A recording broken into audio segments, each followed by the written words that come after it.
Alright, what I did was I lifted up this trailer with this hoist.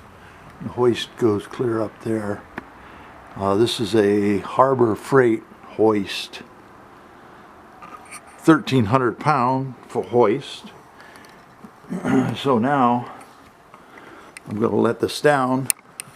We have cement blocks back there, and there's some on the other side. Also, I removed all these. They're over there stacked up. There's the old axle. Okay, let's see what we got here.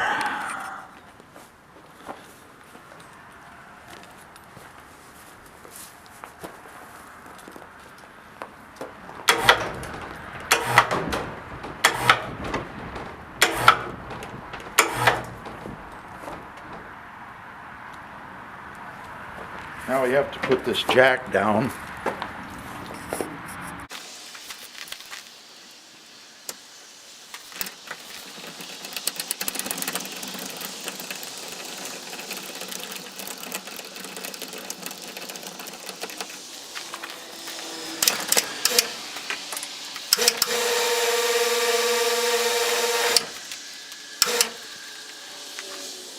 I think I'm going to let this jack down a little bit more so that possibly it'll rest on those tires and I can get the blocks out.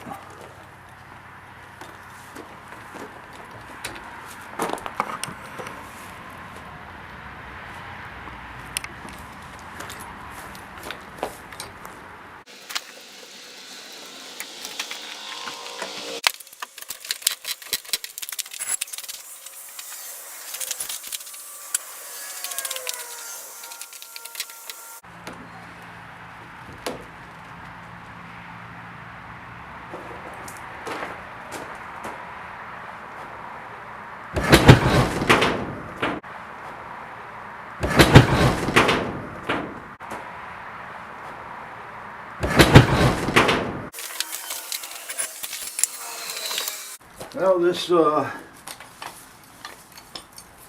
bracket right here that I made, it came off, and I guess I'm going to have to do a better job welding it on there because it looks awful.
Okay, this is not the first time that I've taken this trailer out, but the first thing I'm going to do is I'm going to take it over to I-75, which of course is a main interstate.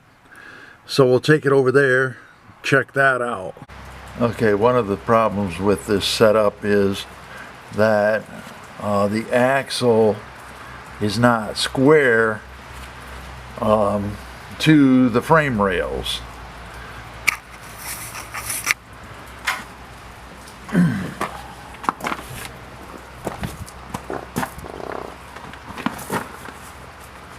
Okay, now if we move this square over to where the frame is, put this up against there.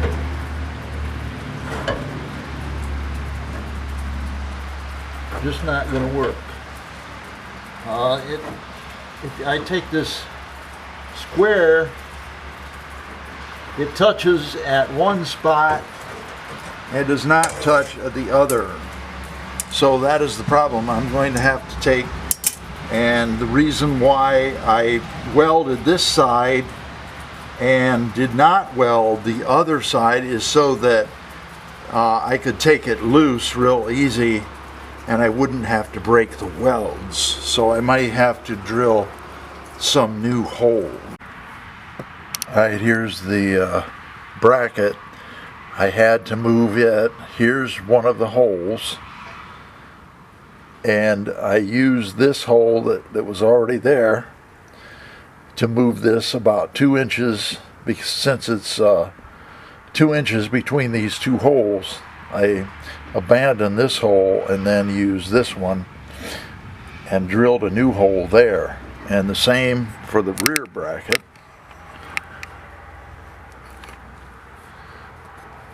Rear bracket's already bolted in place, and I did the same thing over there. I've got this together. The spring hanger is right here, and I haven't got the U-bolts put in yet. And then I got to tighten these two right here, and I already got that one tightened over there.